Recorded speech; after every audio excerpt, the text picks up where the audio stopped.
Okay, so good morning, students. Am I audible? My voice is audible?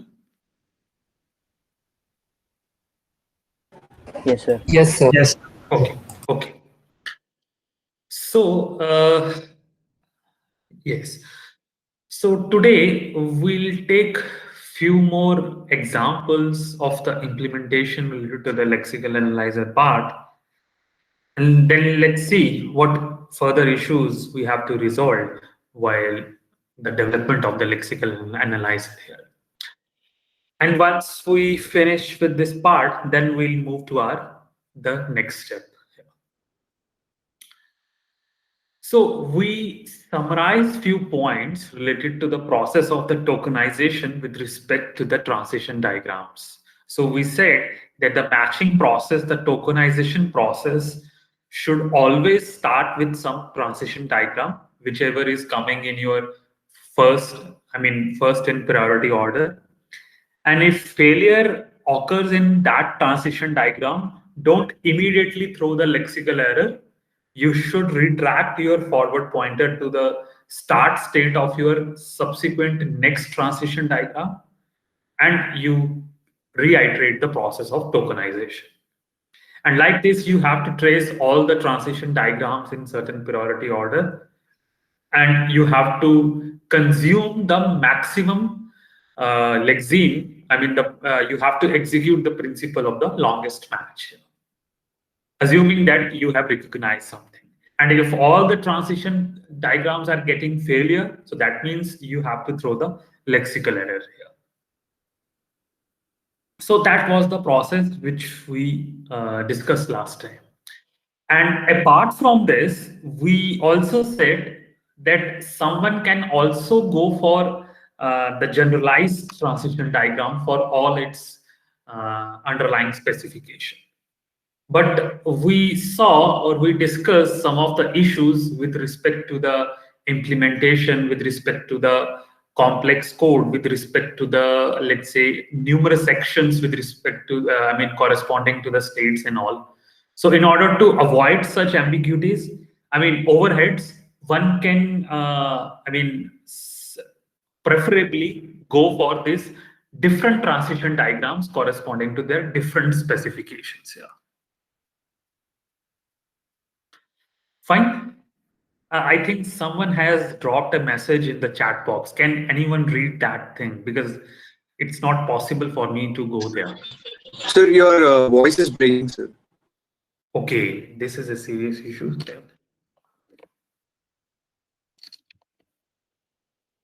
So is it still breaking? Is it fine now? It is still breaking. Sir, I don't think there is any possibility for a further improvement in the thing because of internet limitations, I think. Obviously, there is no internet limitation as far as on campus is concerned. But still, if you guys are acknowledging that the voice is an issue, that means there is an issue from my end.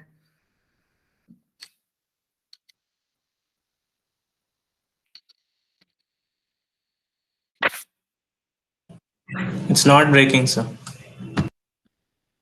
Is it still breaking? Is it still not fine? So it's fine for me at least. It is fine. Okay. So please let me know if some problem still exists. So I'll call the IPC operator in that case. Fine. So I'm making sure I am very much closer to my mic. But still, if problem arises, so let me know. So these were all some of the summarized points which we discussed last time with respect to the individual transition diagrams and the generalized transition diagrams. So one cannot deny that someone can implement the lexical analyzer by looking at the generalized transition diagram, and on the other hand, one can go for the subsequent different transition diagrams for different corresponding specifications here. The only trade-off, so it's some sort of a trade-off, with respect to the efficiency, the response time, and different actions you have to take with respect to the states here. Let us see a few examples so things would be very much clear what we are saying right now. Yeah, so these are the things which we have seen last time also. Now consider this is one small specification of your lexical analyzer. I mean, for the implementation of the lexical analyzer. So I request all of you to please spend few seconds in reading this and what exactly is asking this. I mean, from these informal specifications here.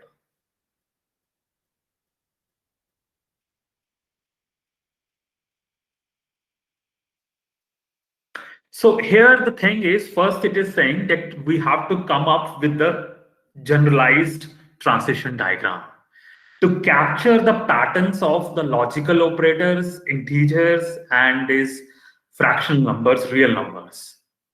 And they have also given the regular expressions for the same. So regular expressions is, I mean, for the logical operator, it is starting with the dot operator followed by A and D, and it is also ending with the dot. I mean, some sort of customized specifications. Similarly, for the regular expression for the or and the not is similar to the and thing here. And for the this integers, this is the regular expression. So 0 to 9 followed by any number of 0 to 9. And for the this fractional numbers, the real numbers, initially this is the scenario, I mean, with respect to the integer part, and after that there is a dot, and after the fractional part there is only limitation of 2 digits, so you cannot exceed beyond the 2 digits. So 0 to 9 followed by 0 to 9. So they respectively define the patterns for the logical and, logical or, logical not, and this integer and the real numbers. I mean, you can take it as a customized specification, not exactly what exactly GCC compiler allows. So the question here is that suppose if this is the input stream has been given to you, how will you tokenize the following input? I mean, how will you tokenize this input? Considering and assuming that one is also coming with the individual transition diagrams. See? Individuals transition diagrams.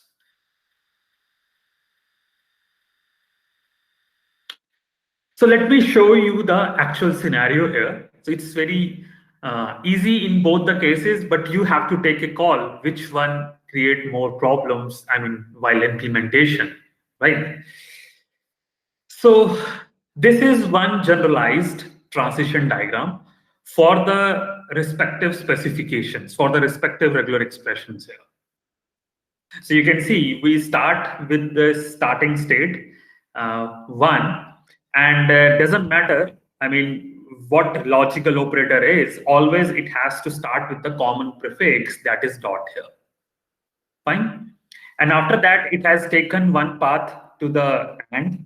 And assuming, I mean, it is also ending with the dot, just like it has been specified in the specification. So there is no need to consume something extra because we are assuming there is nothing more in our specification which is going to overlap. So we are simply returning the logical operator and the corresponding lexeme value.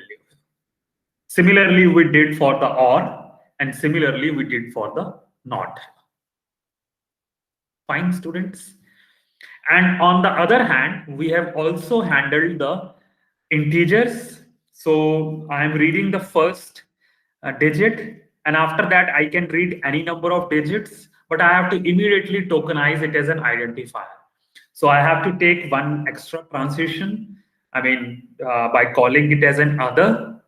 And this flag will indicate that whatever I have consumed extra character, I have to throw back to my input stream, and I'll recognize it as a integer constant with the corresponding lexeme value. Now, after that, I am again reading the dot symbol, the fractional part. So what is the definition of this other right now? Guys, this is my question to you people. What is the definition of this other part? Something which is not a digit or a dot. Correct. So it has to be obviously not dot here, and obviously I am not reading furthermore digits here. And after that, as I said, after the fractional part, we can only introduce 2 digits here, 0 to 9 and 0 to 9. So this is how we have proceed here. And again, I need not to consume anything extra character because it is strictly saying that 2 characters is allowed here. So even after digit is come, that should not be recognized and any other character. So I am immediately returning it as a real constant here and the corresponding value here.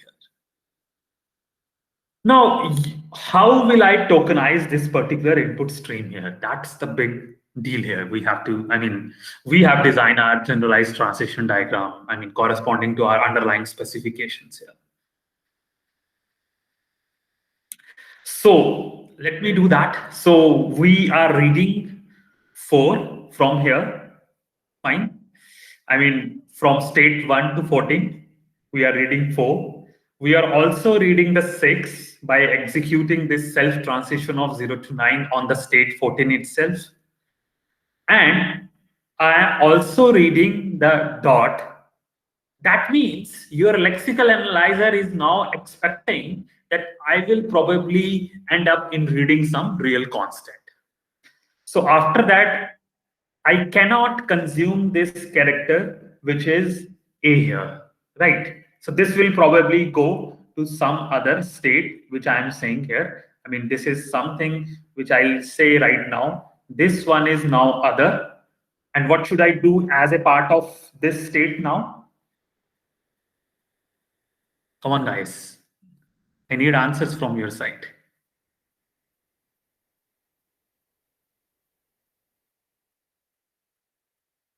No one? So, Yes.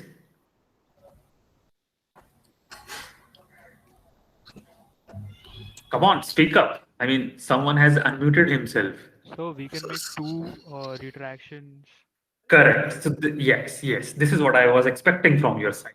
So the implementation part needs to be handled in this way, because this time we have read 2 extra characters, which has taken me to one, other state, which was not shown earlier.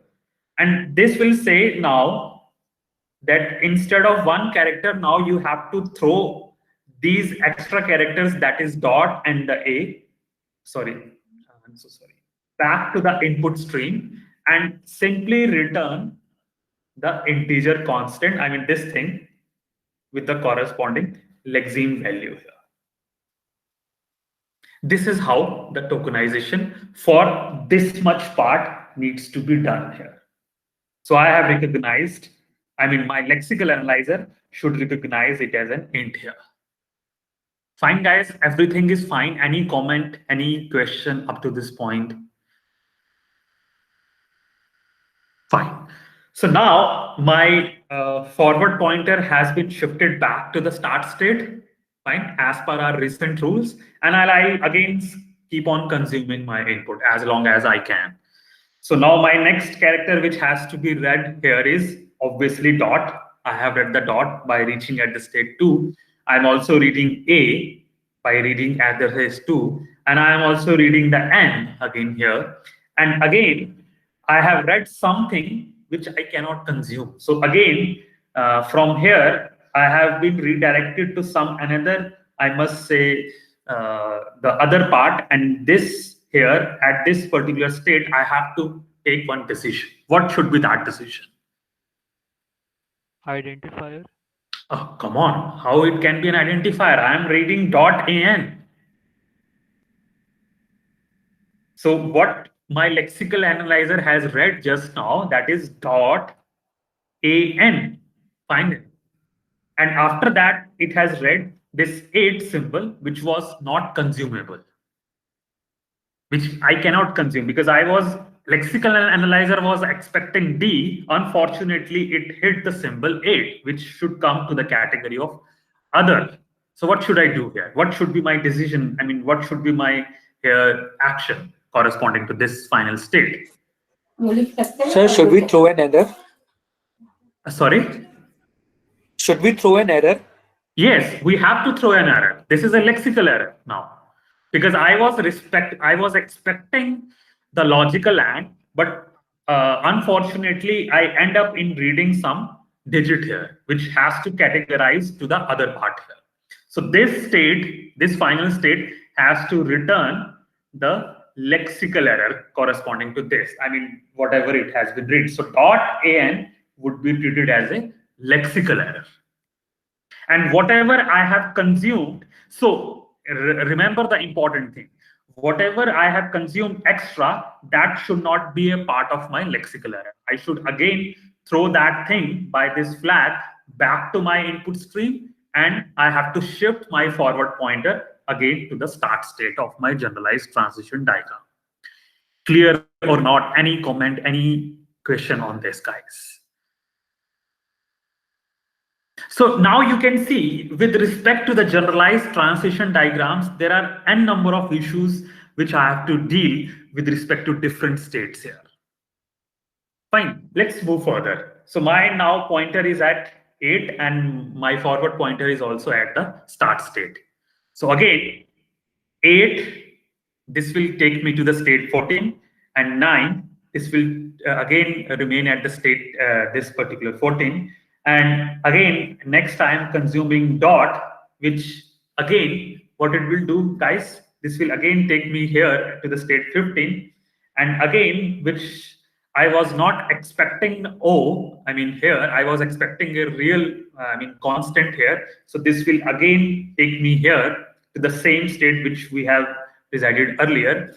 And in this case, again, I have to throw back the extra 2 characters and I have to return the integer constant, that is 89. And again, I have to shift my forward pointer back to the input stream here. So this will be treated as, again, as an int here. Just like we did for 46. This much part. Fine, guys. Now, the next you can easily visualize this much part, that is dot or dot, will be easily tokenized as logical operator as the corresponding lexeme, that the logical or. What about the next? How should I deal with this part now? A and D.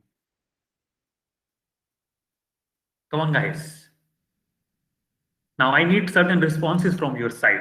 So my forward pointer is here, and I have read the symbol A here, and unfortunately I cannot consume.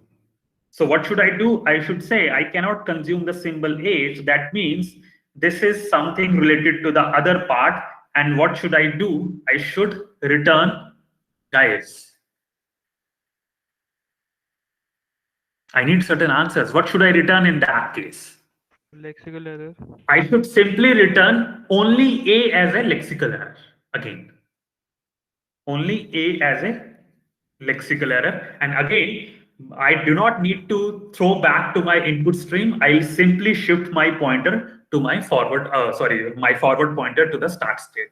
And then again, I have read the end, which again has taken me to this particular state. And again, I'll throw error. For D, again, I'll throw the error. And like this, these 3 different lexical errors, I was simply throwing as a part of tokenization. And finally, again, my pointer is at starting state. So this guy, this time, will be completely recognized at real constant. Any comment, any question for this particular implementation point? So you can see here, there are some states, which we haven't shown, but we have to take some actions while at the level of the implementation. However, this is not true. Your life will make more simple when you are dealing with the same situation, with respect to the different transition diagrams corresponding to my underlying specifications. So whatever I have explained to you, this is I have read as a part of your reference. You can just go through it. Fine. Now the next thing is, if I am going to implement my lexical analyzer through the multiple transition diagrams. Fine. And my goal is to again tokenize the same input. And assuming that I have given the preference of the transition diagrams like this. Excuse me, sir. Yes, yes. Sir, in the last case, once AND is done, then do we also provide a lexical error when we encounter the dot that is just before the 45? Oh yes, that I have already skipped here. I'm so sorry. So dot was still there, and after that I was expecting some logical operator symbol. Fine, but unfortunately I hit one digit, which again has taken me to some other state here, and I'll say simply throw that extra character back to the input stream and return the lexical error. Okay. This part I apologize, I skipped here. And one at the same thing, which we have skipped earlier, which we have discussed earlier. And now these are my multiple transition diagrams. So now my life is more simpler now. So I'll trace that first transition diagram. So I hit a lexical error with respect to this. So I'll not immediately throw the lexical error. I'll store this output as in some buffer here. I'll do a longest match, right? So I came here and I was expecting dot, but unfortunately I hit some other symbol which was exactly 4. So this was saying that simply throw the lexical error. So I'll say instead of lexical error, now it is my failure here. So since it is a failure, I'll activate the next transition diagram. And again, that will do the same thing here also. And here, my things will get resolved. So I'll say I am reading 4 from 18 to 19. I am reading 6 by retaining at the 19 itself. And after that, I consume the dot symbol, which is coming in others category. And I just need to I just need to throw that extra character back to the input stream and return this particular thing, constant here. Fine. And again, I must say that immediately I should not return the integer. There is one more transition diagram. Let me do that also.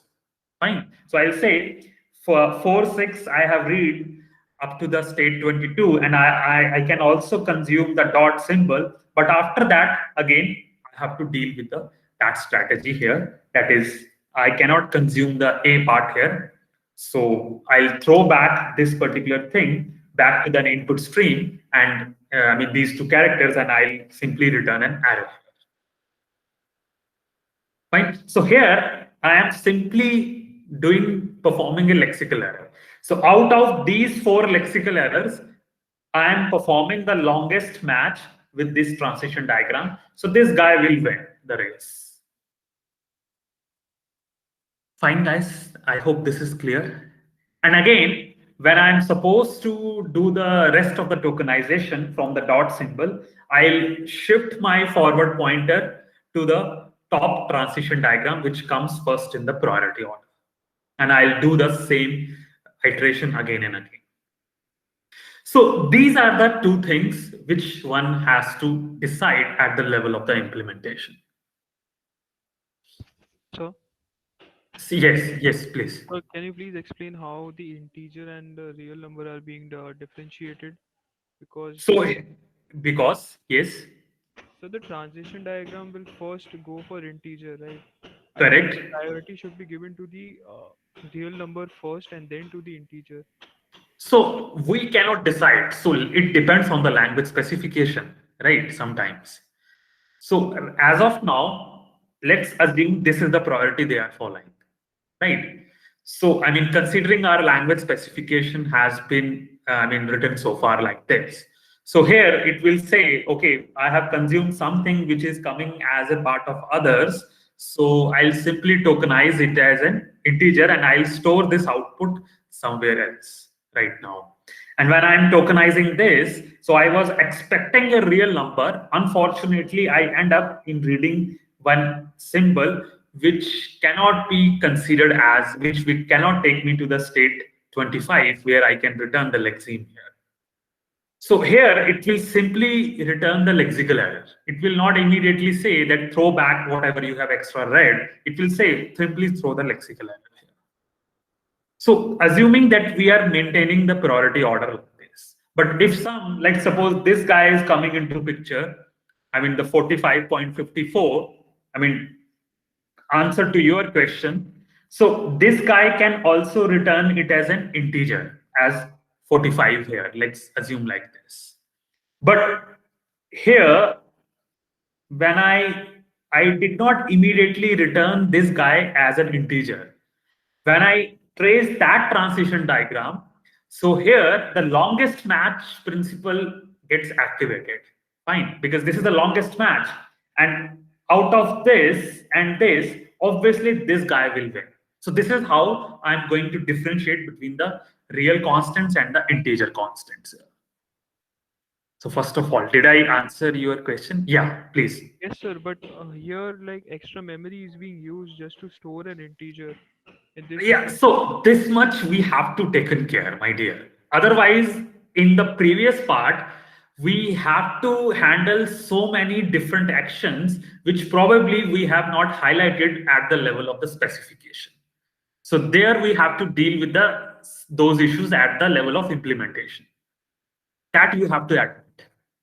Right. And as I mentioned last time, if you will calculate the response time of the tokenization, this guy will always win. So considering that our implementation should be very efficient, we must go for it. And I cannot say that we should not go for it. It's the call of the developer here. But as far as the efficient implementation is concerned, this guy will win the race. All right, sir. Thank you. Is it fine? Okay.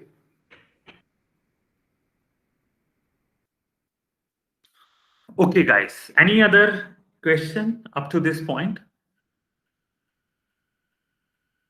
So here, let's summarize the things here. As I said last time, I mean, long time back, that lexical analyzer has to deviate from the language specification part. And there are n number of issues with respect to the priority order, with respect to the longest match principle. So language specification says, I cannot tell you such things. You have to handle this while implementing the lexical analyzer. And these are two ways, right? So that's the thing we have to understand at the level of the implementation. Fine, guys. Any questions? Again, I'm asking to you people. Any questions, any comment, any feedback? So what I'm going to do now, I'll upload few small specifications with respect to the lexical analyzer on Nalanda. And so I suggest that whosoever wants to implement this lexical analyzer, they can go for it. And as per my suggestion, everyone should go for it. Fine. Now we should proceed towards the next step. So again, I mean, this thing which we have already stated as a part of summarize point here. So the next step is the syntax analysis. Assuming that everything has been tokenized efficiently and appropriately, so let the syntax analyzer handle the further things if something is not in proper order. So recall the introductory lectures when we have understood what exactly the syntax analysis is supposed to do here. So the agenda is very clear. The first we'll discuss that what exact challenges which one can face while implementing the syntax analyzer. Fine. I mean, just like we saw some of the flags in the lexical analyzer implementation, similarly, we'll see some of the flags which we have to remember while implementing the the syntax analyzer, the parser. Fine, guys. So let us start. So these are the clear picture which one must understand at the end of the lecture of the parser. So the goal is very much clear. We have to check the syntax of the extracted tokens, the valid tokens. And if they seems to be valid, so the syntax analysis has to generate one data structure, that is your parse tree. And obviously, most importantly, we have to also handle this error reporting, and we should also recover from the errors. That part now we'll handle once we are done with the parsing here. So we'll see certain algorithms, frequent algorithms, which facilitates us how to recover from the error. And the whole thing will be modeled using the using certain rules which are nothing but the context-free grammars. So as you know, here the context will not come into picture. Any contextual information is not required at this level. Hence, this can be easily modeled using context-free grammars. And further, that will be handled using either push-down automata, and we'll see certain table-driven parsers also.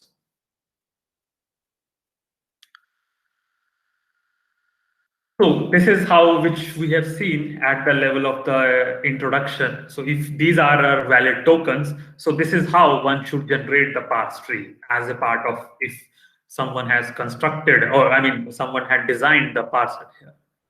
So if there is something, so that should not construct the parse tree, this data structure. So that should report the error, that should also recover from the error. And we'll see what exactly this concept is very shortly. Now, first of all, we need to understand that what the syntax analysis is only supposed to do and what it can't do here.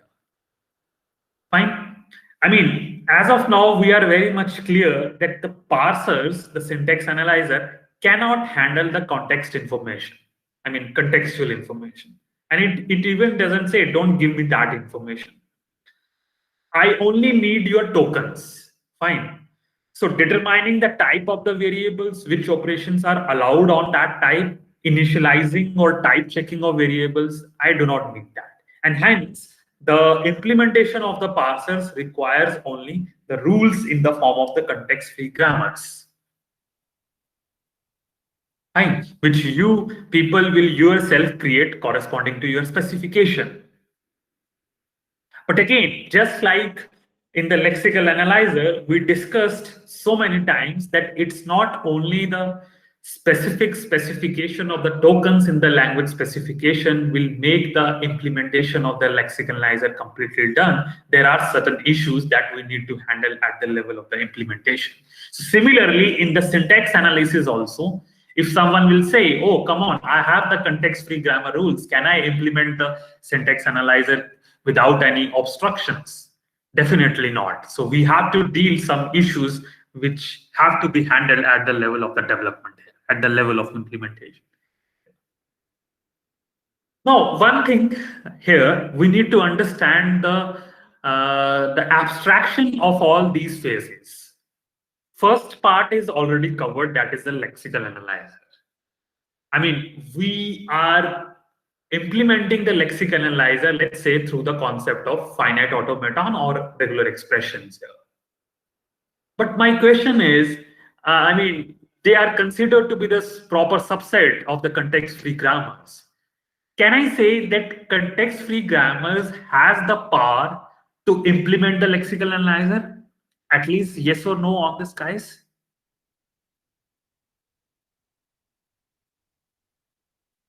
No. Yes. So it has the power because we have already seen in that theory of computation as well. So my question is why we are handling the tokenization issue with the help of the regular expression? Why not I should introduce some regular grammars at the parser level and I should tokenize it in the parser even? Why I have two different specific things? Because it's more efficient. Yes, obviously the efficiency will come. Let's say, I mean, when I was implementing, when I was in my type checker, I recognized some issue with respect to the tokenization. So I can simply pull the ear of the lexical analyzer. I exactly know where is the bug, right? So it's not the context-free grammar or the parser had to deal with the parsing issues, and it has to also deal with the lexical issues. I mean the tokenization issue. So that's why each and every set of activity is a very logical, coherent set of activity here. So that thing should keep in mind. So again, the motivation for the syntax analysis, why I'm implementing this, because we know that the regular definitions are not sufficient.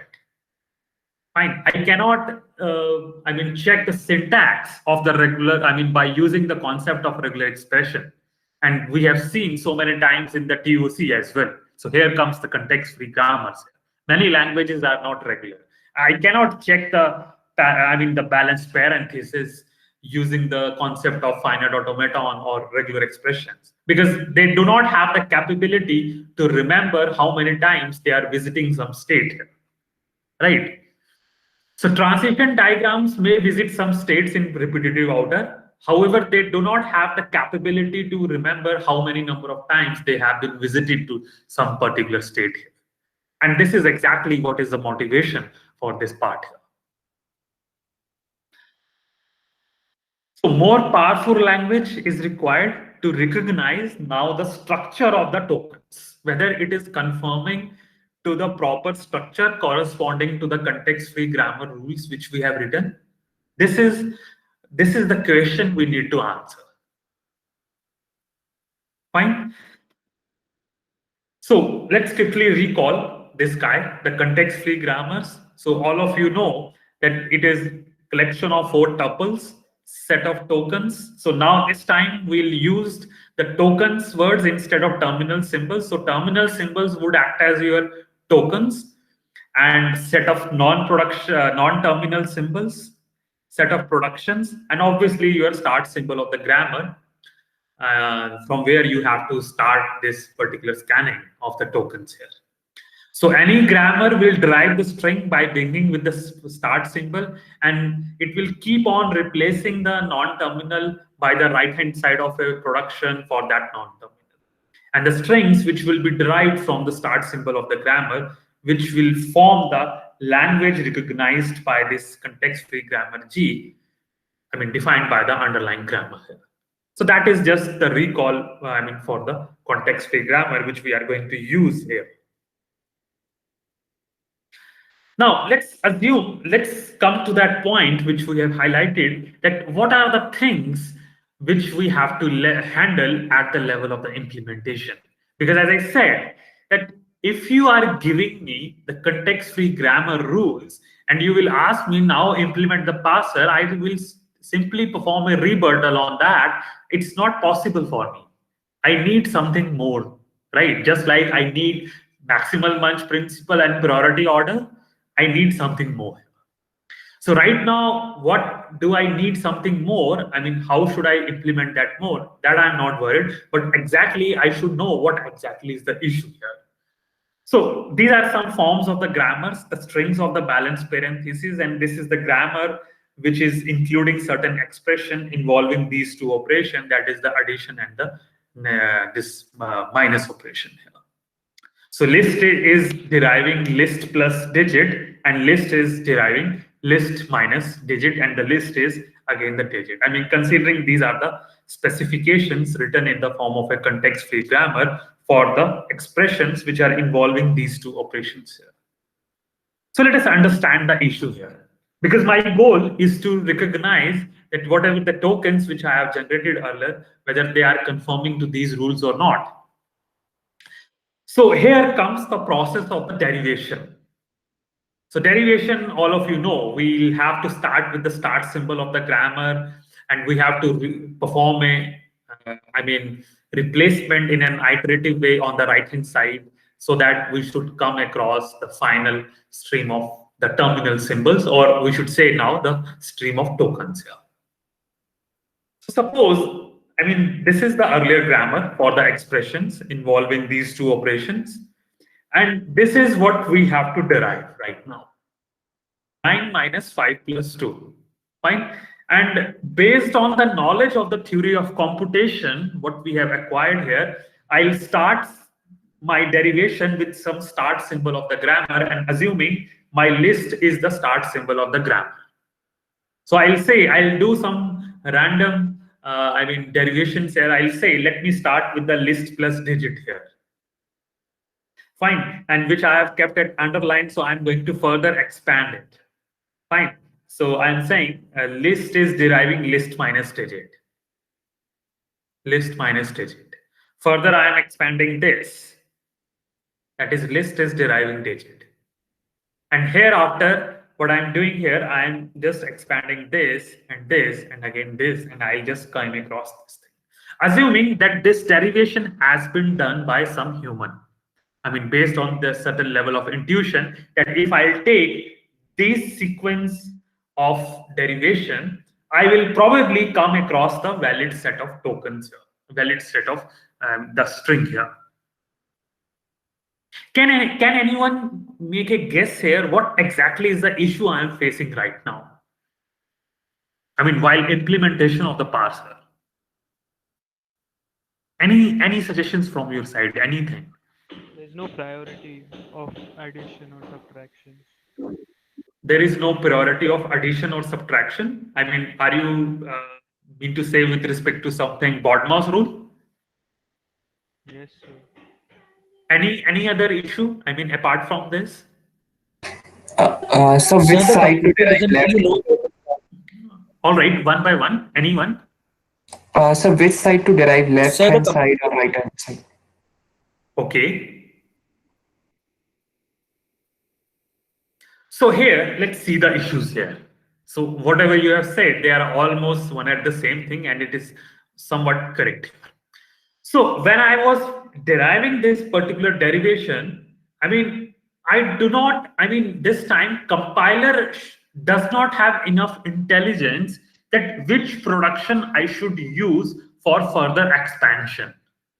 Right now, being a human, I came to know that I should have used this list minus digit here. But let's assume that this derivation is supposed to be derived by some layman person, and that layman person is our non-intelligent compiler. So compiler does not have intelligence that which production to use.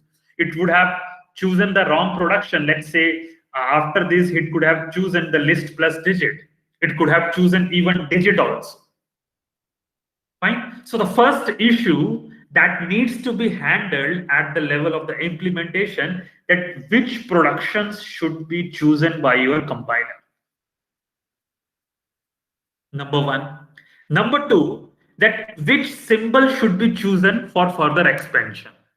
When I, let's say, when I perform expansion at this step, that is list minus digit, instead of further expanding this list to digit, I could have even decided that let me expand this guy also first. I mean, because I have the possibility to, to use this particular thing here. Fine. I could have expanded this guy also. I could have expanded this guy also. So the next issue is, which needs to be resolved at the level of implementation, that which symbols should be used for replacement or for further expansion, and in which order. So the two issues are simply clear. So remember, I mean, just like in TOC, we only saw that our goal is to reach at this point by any brute force strategy, by any sense of the grammar. But right now, we have to build that intelligence in the compiler. And that intelligence is to answer such questions here. Fine. So parser is not asking you only that just verify whether this thing is confirming this thing. I mean, this thing can be derivable by this thing or not. That you have already answered some long time back in TOC. Fine. But now, as a part of parser, you have to answer these questions so that it should give you the corresponding underlying thing here. Fine, guys. Any question up to this point? Understood the issues? So, challenges in the syntax analyzer. So development of the parser is not only restricted to whether the set of the tokens are generated by context-free grammar or not, because that is already done in the TOC. Now the compiler says that in which order you should pick the symbols and which productions to be chosen. That these two things needs to be handled at the level of implementation. I'll give you the context-free grammar rules, but that will be considered only as a prerequisite. Fine, guys. So this is very important thing one must understand. So needs to handle the following implementation issues: which production to choose, and which non-terminal, which symbol to be further expanded, and which order here. Fine. So let's see now first further more things in the process of derivation. I mean, in a formal way. So given any grammar, and a string W of terminals in the language recognized by the grammar G, then the start symbol would derive that particular string here. This is what we do in the process of derivation. So if the start symbol of grammar G derives a string of terminals and non-terminals at any point of time in derivation process, fine, that corresponding string will always be known as the sentential form of the grammar. That we have to understand now very properly here. So if I go back, what we have seen in this particular derivation, each and every in the step of this derivation, each and every string of terminals and non-terminals what we are getting is nothing but the sentential form of the grammar. So I'll say this string is nothing but one another sentential form of the grammar. This string is nothing but one another valid sentential form of the grammar. Why valid? Because this sequence is giving me the valid string what I was expecting here. Similarly, this is also another sentential form of the grammar. So from here onwards, we'll call these guys as sentential form of the grammar here, which we are deriving in the process of derivation here. Fine. So this is what we have seen later here. So each and every, process of the derivation, what we are getting is nothing but the sentential forms here. Now let's immediately look at the process of derivation. So as of now, we all know that either we have to do the leftmost derivation or the rightmost. So if the leftmost non-terminal is going to be replaced every single time in any sentential form of the grammar, then it becomes the leftmost derivation. And the same concept usually get applied for the rightmost derivations. Fine. Now, there is another important thing that we need to handle at the level of the specifications, not at the level of implementation. And that is where the ambiguous grammar is coming into picture. So there are some form of the grammars which are completely ambiguous grammar. And what is an ambiguous grammar? So we have seen earlier that any grammar which is generating more than either leftmost or the rightmost derivation of the string. Any grammar which is generating the multiple parse trees. Fine. This is the formal definition which we have given long time back in TOC. Now let us put some more light on this formal interpretation of the ambiguous grammar. Now this time I'll say my grammar is ambiguous if my compiler is able to interpret my tokens in a different way. So that means it is generating different parse trees, and one parse tree is understanding that stream of tokens in one way, and another parse tree is understanding that stream of tokens in a different way. So this ambiguity needs to be resolved at the level of specification, not at the level of implementation. Let's be clear on it. So parse tree. So hereafter I need one data structure, that is tree. In which the root should be labeled by the start symbol of my grammar, and these leaf nodes would be my tokens, my terminals, and the internal nodes would be the non-terminals. Fine. So this structure I have to implement as a part of the tree here, which is going to capture all the specifications related to the start symbol of the grammar, which is deriving certain strings in the language here. So root of the tree will be labeled by the start symbol, internal nodes would be labeled by the non-terminals, and leaf nodes are going to be labeled by the tokens here. And if I do a left scanning of these, so that will give me the retrieved set of valid, syntactically valid tokens here.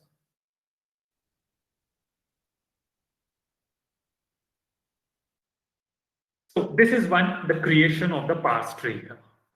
Corresponding to our previous example for the grammar here. Fine. So here what we are saying that, we are just following that order which we have seen in the derivation. So list is deriving list plus digit, and then we choose this guy. We said list is also deriving list minus digit. list is deriving digit and digit is deriving this particular digit, I mean the number here. Similarly, this is also doing this and this is also deriving 2. So this is nothing but my syntactically valid stream of tokens here. Or I mean, this is how my data structure look like. Now, coming back to the ambiguity again here. So as I said, if a grammar have more than one parse tree for a string, so that grammar would always be called as a ambiguous grammar. Now, if you'll see, I mean, we recently have written this grammar like this, and now we have the modified grammar, which eventually is deriving the same set of strings. The set of strings which are generated by these, I mean, digits accompanied by these two symbols, that is plus and the minus here. Now you will see, I mean, once we have created this modified grammar, which I'm calling it as an ambiguous grammar, so how these things are going to be become more complicated for us. Now remember, we have to think with respect to the compiler point of view, not with respect to the TOC here. So let us see this thing here. I mean, the same string here, which we are saying has now 2 parse trees with respect to that modified grammar, and I'm calling that grammar as ambiguous here because it is generating 2 different parse trees as of now what we have studied in the TOC. So list is deriving this time list plus digit, list plus list, and again list is deriving list minus list, 9 and 5 again here. Similarly, this time this part has been further broken first. I mean list plus list, 5 and 2, and this is this.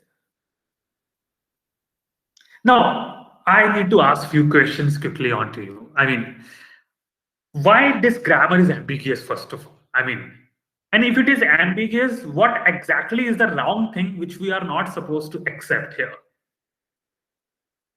And I can ask you the same question in a different way.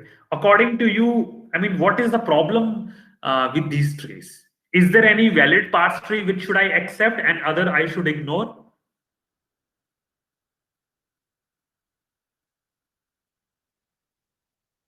Come on, guys, quickly answer. So according to you, which is the valid parse tree?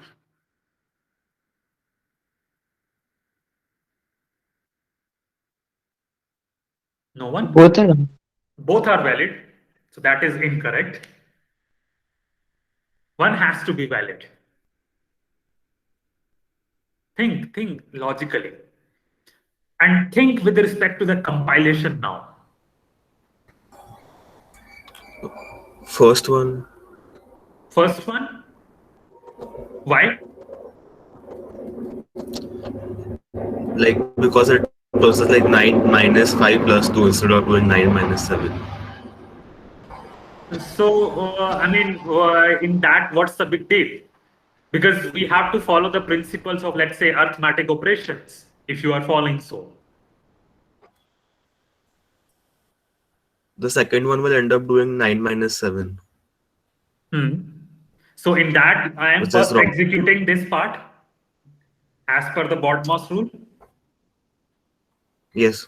And then I am doing this. So as per this thing, if you are also claiming this thing, that this interpretation of the parse tree is acceptable. And this is, which is unacceptable. And that's why we are calling that this grammar which we have shown you now is ambiguous, because it is giving us 2 multiple interpretations, and 2 multiple interpretations are giving us the same sequence of the tokens. But one of them is invalid and the another one is valid here. So this guy is valid because here it is following the principle of the BODMAS, which should be evaluated further. That first the addition should happen, after that subtraction operation should happen. So this is the thing. Now the compiler is confused. Compiler says that either I should go for this representation or this representation, because your parser is giving me 2 different interpretations. And being a compiler, my goal is to come up with a unambiguous, simple, single representation. Fine, which is exactly this. So that means The problem is in the form of the grammar which we have just written here. That is the modified grammar. So we have to rewrite the grammar in such a way that it should give us the unique representation of the tokens. That means the unique parse tree. Fine. And there is no way, there is no well-defined algorithm to completely transform an ambiguous grammar to, I must say, the unambiguous representation of the grammar. So we have to use the concept of our knowledge of the language constructs, I mean, anything which would facilitate us in transforming our ambiguous grammar to the unambiguous grammar. Hope this much is understood, guys. So we'll stop here. And you can ask the questions now if you have not understood anything with respect to the ambiguity or whatever we have discussed. So I'm stopping here, guys.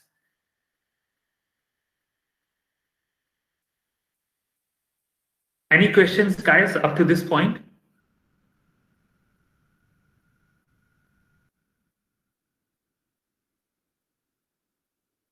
All right, guys.